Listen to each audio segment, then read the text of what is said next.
Ellos oyeron el Evangelio por personas que habían visto a Jesús, no por haber visto a Jesús ellos mismos. Entonces, de capítulo 2, en la primera parte de capítulo 2, nosotros podemos concluir que ellos fueron cristianos de segunda generación. Ahora, vamos a seguir hablando acerca de los destinatarios, las personas que recibieron este libro. ¿Cómo fueron ellos? Son un poco inmaduros, ya hemos dicho. Son judíos que son un poco inmaduros, que necesitan leche, pero hablan griego más que hebreo. Veamos otra característica acerca de ellos. Vamos a ver en capítulo 6, versículo 10. Si hay otra persona que quiere leer para nosotros, Hebreos 6:10. Amén. Porque Dios no es injusto para olvidar vuestra obra y el trabajo de amor que habéis mostrado hacia su nombre, habiendo servido a los santos y sirviéndoles aún. Muy bien, muchas gracias. Entonces, ellos de verdad tenían una obra y un trabajo de amor que ellos mostraron hacia Jesús. Y también pueden leer, puedes continuar leyendo en capítulo 10, versículo 33. No, empezamos con 32. Capítulo 10, 32 hasta 34. Pero traed a la memoria los días pasados, en los cuales, después de haber sido iluminados, sostuvisteis gran combate de padecimientos.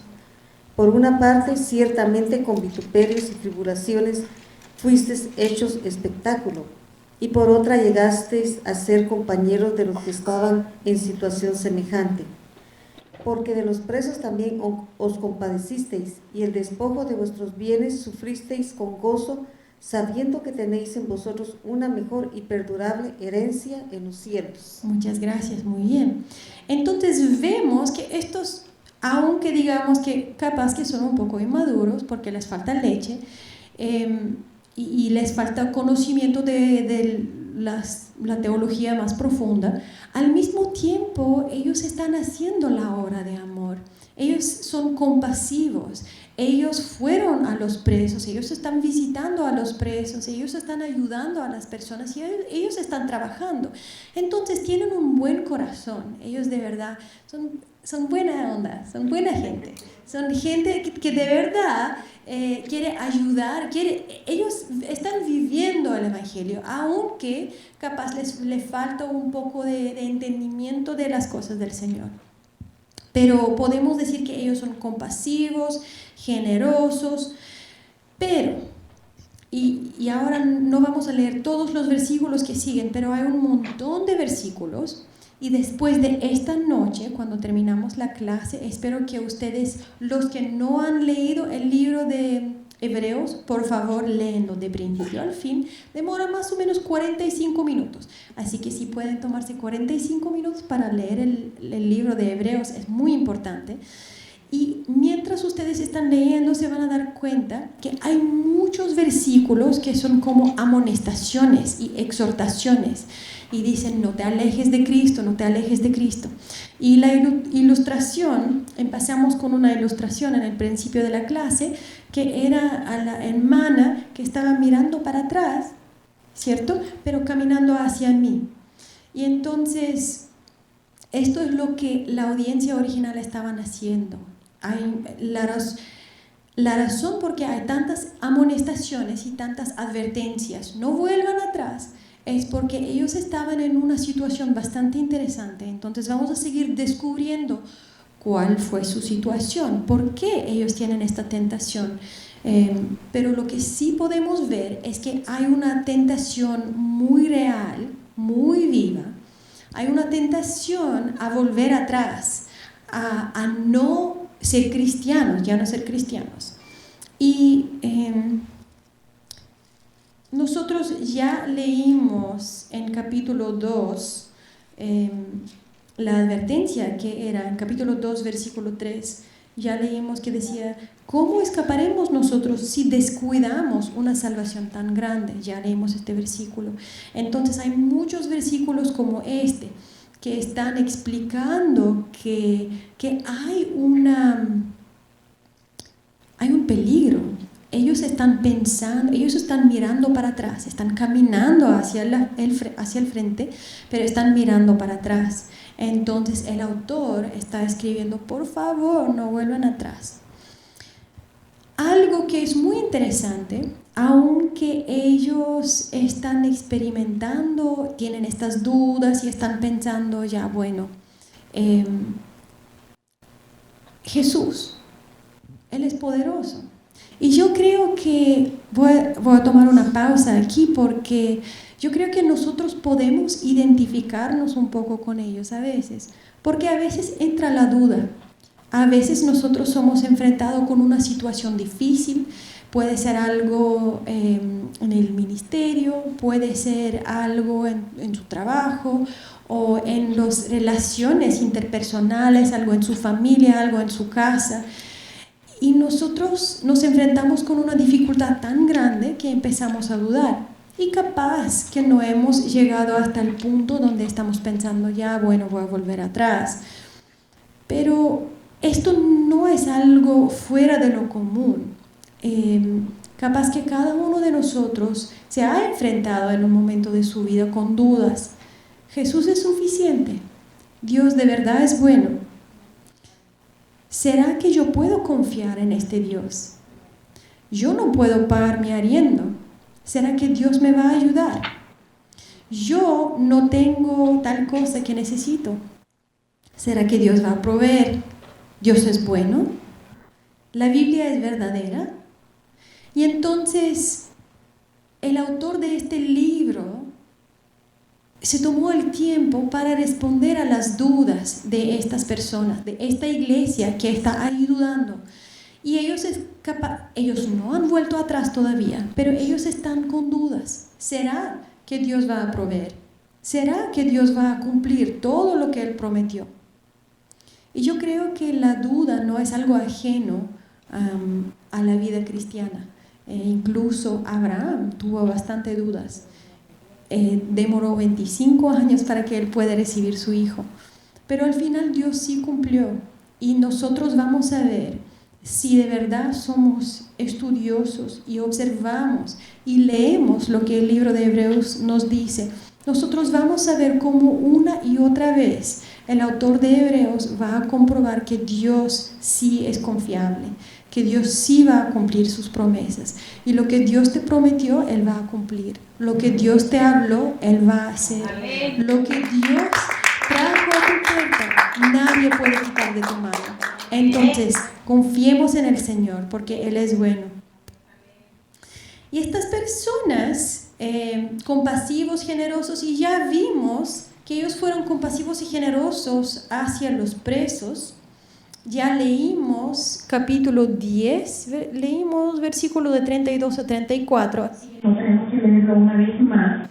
Pero en esto ya vimos que ellos habían experimentado persecución. Entonces, ellos ya habían pasado por un tiempo difícil. ¿Cómo es su situación ahora entonces? Que ellos, después de haber experimentado esta persecución, ¿cómo es su situación ahora que ellos están pensando a volver atrás? Debe ser una persecución, debe haber una amenaza de una persecución aún peor entonces. Pero la persecución que ellos han experimentado, vamos a leer Hebreos 12, versículo 4. La primera persona con micrófono lo puede leer. 12, 4. Porque aún no habéis resistido hasta la sangre, cambiando contra el pecado. Muy bien, combatiendo contra el pecado. Muy bien. Entonces, muchas gracias. Entonces, ellos no han resistido hasta la sangre. ¿Qué quiere decir esto? ¿Hubo mártires en su comunidad, en su iglesia? Dice, no habéis resistido hasta la sangre. O sea, no se derramó sangre. ¿Qué quiere decir esto? ¿Hubo mártires? No. Muy bien. Entonces, no habéis resistido hasta la sangre. Ellos no habían derramado sangre. Entonces, ellos sí pasaron por una persecución, como nosotros podemos ver en Hebreos 10, de 32 a 34. Dice esto, que ya habían experimentado persecución, pero esta persecución no fue hasta la muerte. Ellos no habían resistido hasta la sangre. Entonces, la persecución antes no fue el peor tipo de persecución, digamos, que puede pasar.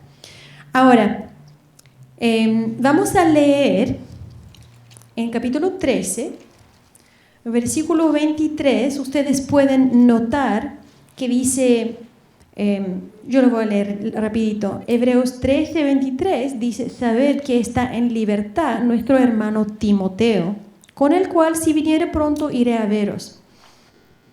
Timoteo, ¿quién es Timoteo?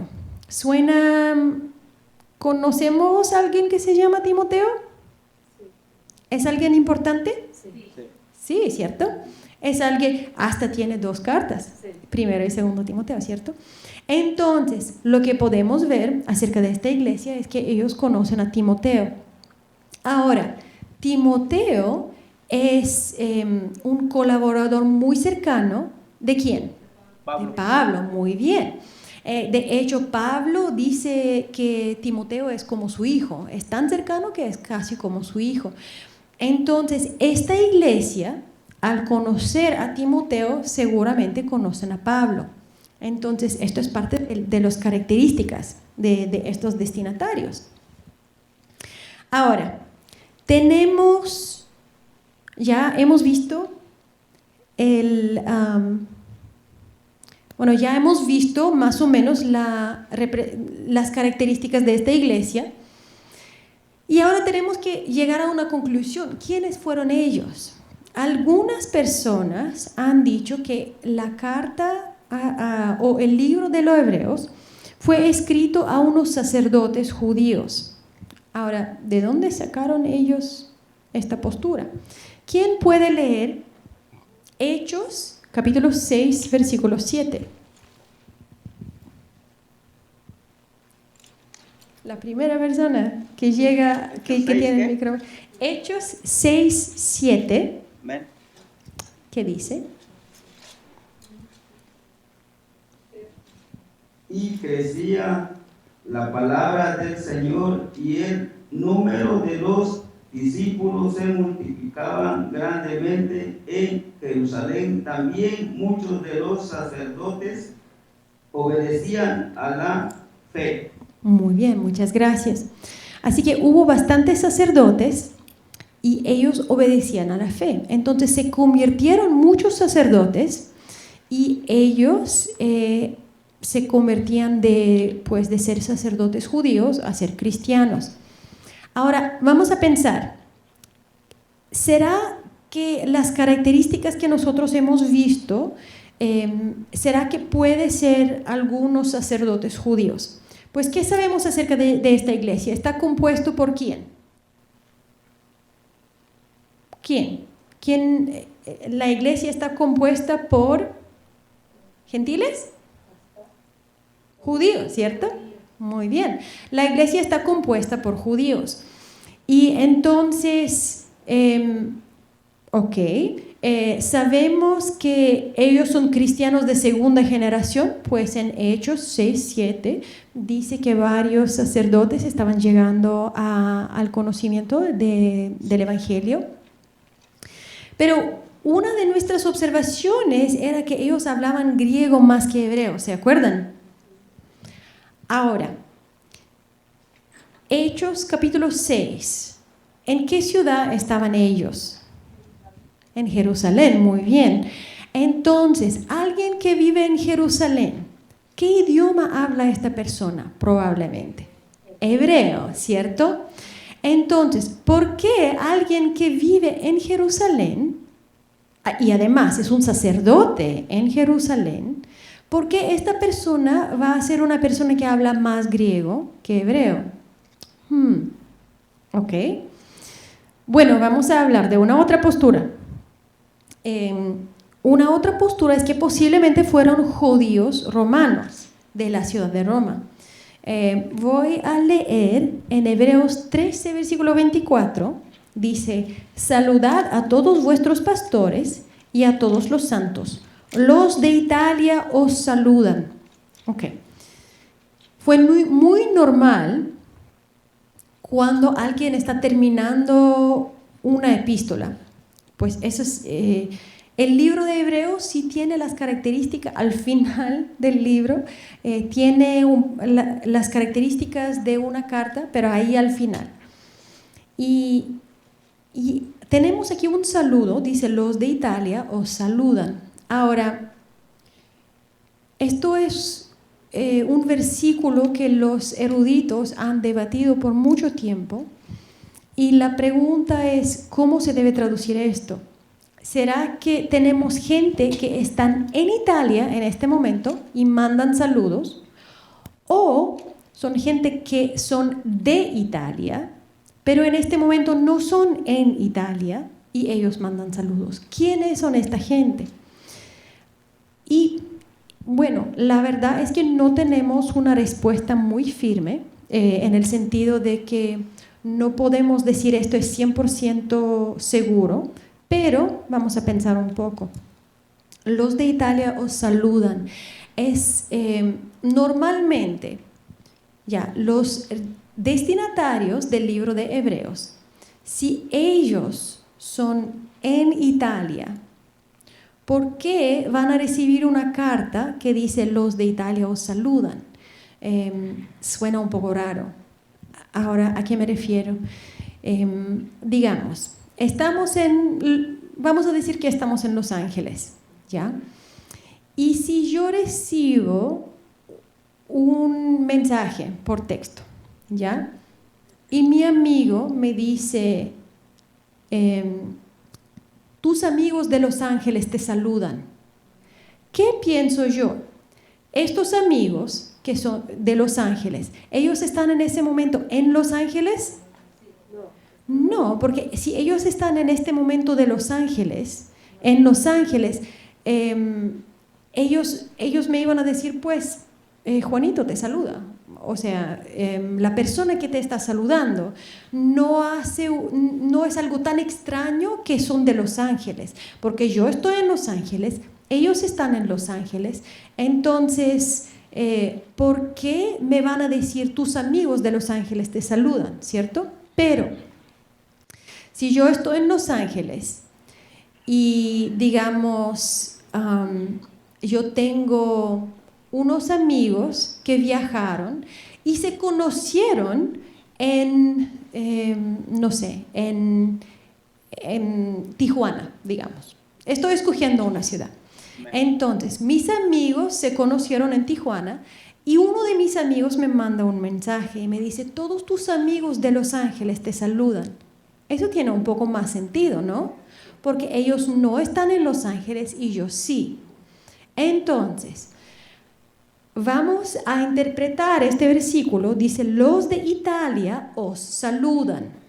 O sea, que los que están recibiendo esta carta, las personas que están recibiendo la carta de Hebreos, ellos están en Italia en este momento, y hay otras personas que son de Italia, pero en este momento ellos no son en Italia, son fuera de Italia, y ellos mandan saludos, ¿cierto? ¿Tiene sentido eso un poco? Ok, entonces,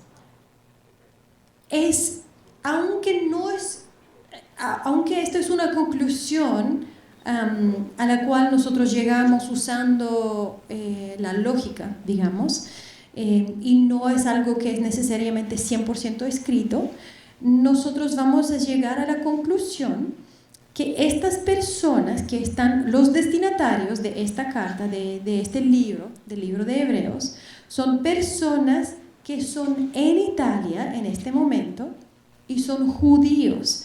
Ahora, si ellos son judíos y viven en Italia, tiene sentido que ellos van a leer la Septuaginta, ¿cierto? Que es la traducción de hebreo a griego. ¿Por qué? Porque ellos no usan el hebreo capaz cada día. Ellos viven en Italia. Y aunque Italia fue parte del Imperio Romano, los romanos guardaron lo que el Imperio griego había hecho, que era hacer popular la idioma griega. Entonces, en Roma también se usaba bastante griego. Entonces, estas personas que fueron judíos, pero viven en Italia, están leyendo la escritura usando la Septuaginta. ¿Tiene sentido? Entonces, esta postura parece que satisface un poco más los criterios que hemos descubierto acerca de estas personas. Ahora, la primera vez que alguien citó el libro de Hebreos fue alguien que se llama Clemente de Roma. Él es uno de los patristas, es alguien que vivió en los primeros siglos. Entonces, él fue la primera persona que citó este libro en el año 96 después de Cristo.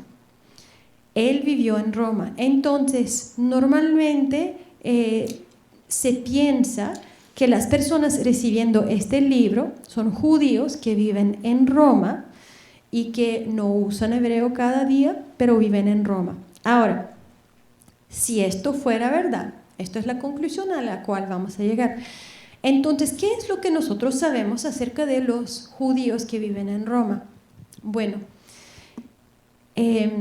ser judío en el Imperio Romano fue algo que los judíos tenían fue una religión reconocida. Entonces, ser judío fue normal en el Imperio Romano. Y en el principio, cuando el cristianismo surgió, los romanos no podían decir la diferencia entre judíos y cristianos, porque la mayoría de los cristianos fueron judíos cristianos. Entonces, las personas que estaban en la iglesia fueron todos judíos. Así que la mayoría de los cristianos fueron judíos, solamente que algunos judíos no fueron cristianos también. Entonces, pensamos de qué es lo que sabemos. Vamos a mirar las escrituras para que ustedes no dicen que yo estoy así diciendo cosas simplemente que vinieron a mi mente. Voy a mostrarles. Voy a leer en Hechos, capítulo 18, voy a leer aquí los primeros 3 versículos, solamente para que nosotros podamos tenerlo en la mente. Hechos, capítulo 18, versículo del 1 a 3. ¿Ok? Dice, después de estas cosas, Pablo salió de Atenas y fue a Corinto. Ok, Pablo fue a Corinto.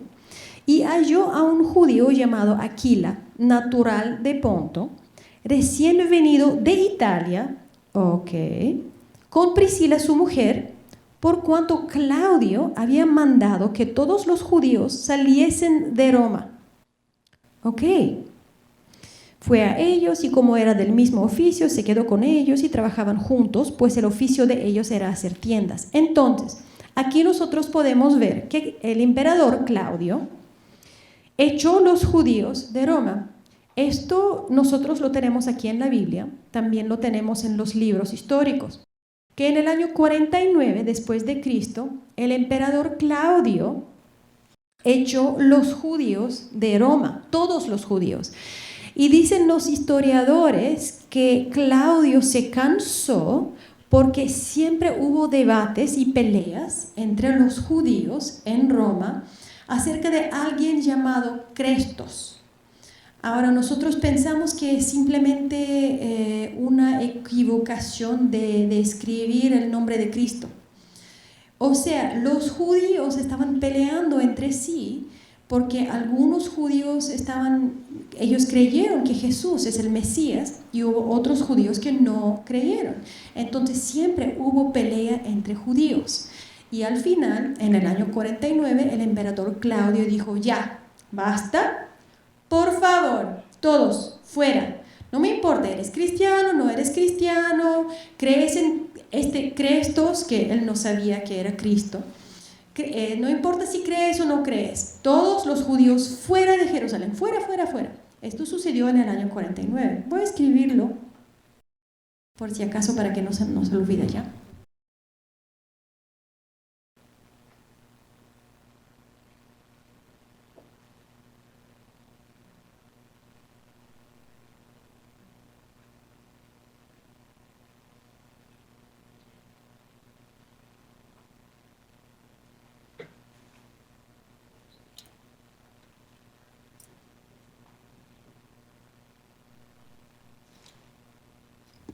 Ok, entonces, en 49, después de Cristo, el emperador Claudio echó a todos los judíos fuera de Roma.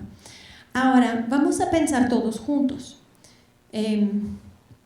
La iglesia en el principio, ¿se acuerdan? Cuando los apóstoles estaban en el aposento alto y vino el Espíritu Santo, ellos tenían miedo, ellos no querían salir ¿de dónde?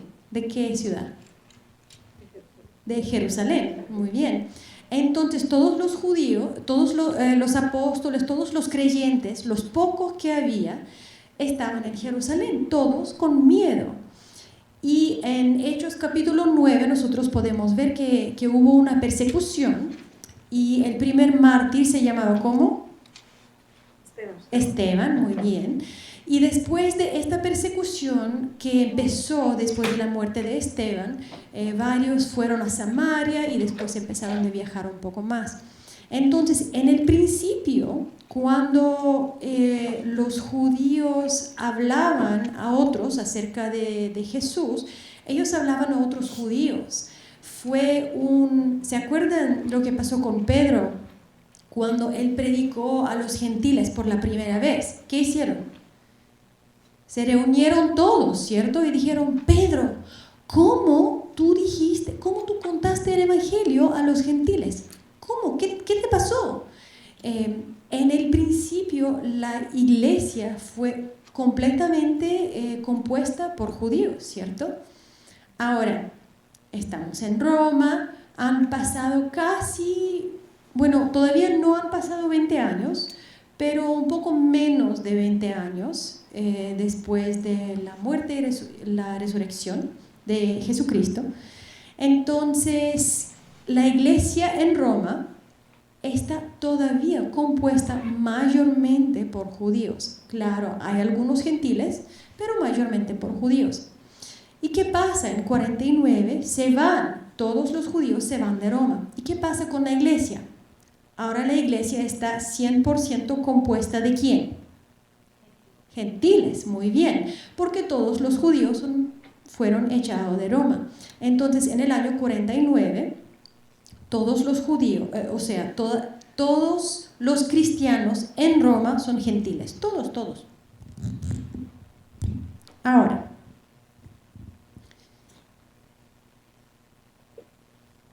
en el año 54, no sé si puedo hablar y escribir, no puedo.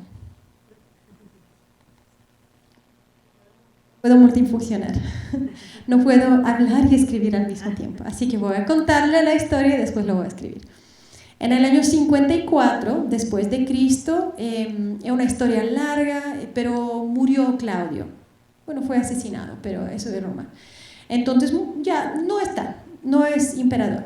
Y el emperador que sigue se llama, capaz que algunos le conocen, se llama Nerón. Y Nerón fue casado, su esposa era mitad judía. Y esto sucede, Nerón sube al trono en el año 54. Y ya él no tiene problema con los judíos, porque su esposa es mitad judía. Entonces él dice, ya, bueno, pueden volver. Entonces los